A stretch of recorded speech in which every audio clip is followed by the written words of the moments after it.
Assalamualaikum warahmatullahi wabarakatuh. Allah Subhanahu wa ta'ala menciptakan manusia dan jin untuk beribadah kepadanya. Manusia-manusia yang mengingkari perintah ini dinamakan dengan orang-orang kafir. Sedangkan jin-jin yang mengingkari perintah ini dinamakan dengan syaitan ataupun syaitan dalam bahasa Qur'annya. Kemudian jin-jin yang syaitan ini bersekongkol dengan iblis untuk menggelincirkan umat manusia, melincirkan umat manusia yaitu cucunya Nabi Adam alaihissalam supaya masuk ke dalam neraka, ada teman mereka di sana. Sebagaimana yang kita tahu, syaitan ataupun iblis ini adalah musuh yang nyata bagi kita semuanya. Namun ada sebuah kisah yang dimana iblis ini membantu seseorang untuk pergi ke masjid.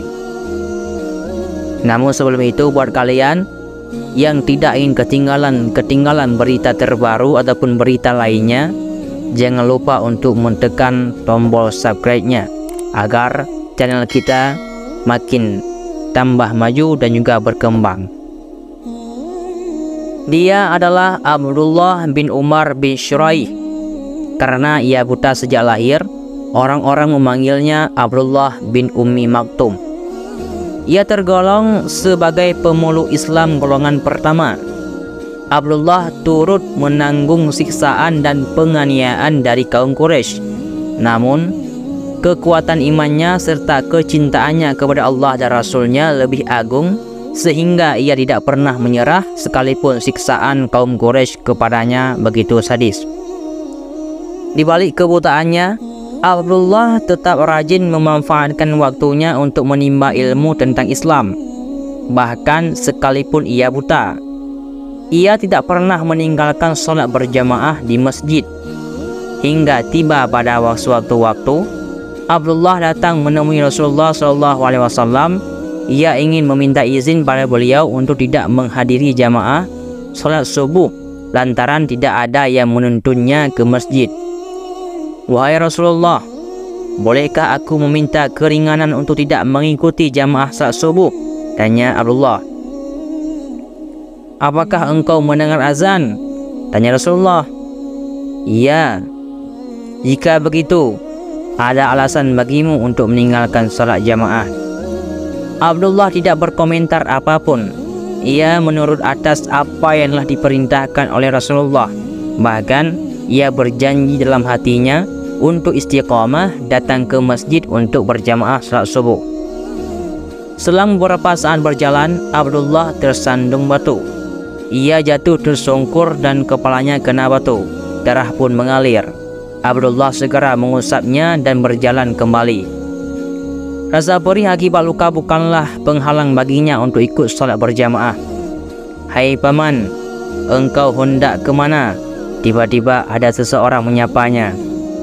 Abdullah pun menjawab, "Aku hendak ke masjid." "Maukah engkau aku antar paman? Aku akan menungguimu dan mengantarmu pulang nanti." "Terima kasih, engkau baik sekali," jawab Abdullah dengan senang. Ia bersyukur karena Allah mengirimkan penolong baginya.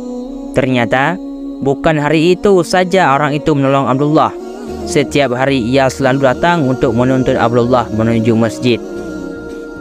Ia menunggui Abdullah dengan sabar hingga selesai salat, lalu menuntunnya pulang. Abdullah sangat gembira karena ada seseorang lelaki budiman yang bermurah hati menolongnya tanpa imbalan. Namun anehnya, laki-laki itu tidak pernah memberitahukan siapa namanya. Setiap kali Abdullah bertanya, ia selalu mengelak. Sehingga pada suatu hari, Abdullah benar-benar ingin tahu siapakah laki-laki baik hati yang telah menolongnya. "Siapakah namamu, wahai fulan?" tanya Abdullah. "Paman, tidak perlu tahu namaku," jawabnya. "Jika begitu jangan menolongku lagi. Aku tidak mau ditolong oleh orang yang tidak aku ketahui namanya," kata Abdullah. Mendengar jawaban Abdullah, orang itu tampak bingung. Ia ingin menuntut Abdullah setiap hari. "Baiklah, aku katakan siapa aku. Sebenarnya aku adalah iblis," sahut lelaki itu. Untuk apa engkau menolongku? Bukankah pekerjaanmu adalah menghalangi kebaikan? Tanya Abdullah. Masih ingatkah engkau saat pergi ke masjid, lalu engkau tersandung batu dan berdarah? Tanya iblis. Ya, aku masih ingat, jawab Abdullah. Aku mendengar malaikat mengatakan bahwa separuh dosamu telah diampuni karenanya. Aku tidak mau engkau terjatuh lagi hingga habislah dosamu diampuni semuanya. Abdullah pun terkejut. Rupanya lelaki budiman yang menolongnya adalah iblis yang tak rela dosa-dosanya diampuni semuanya.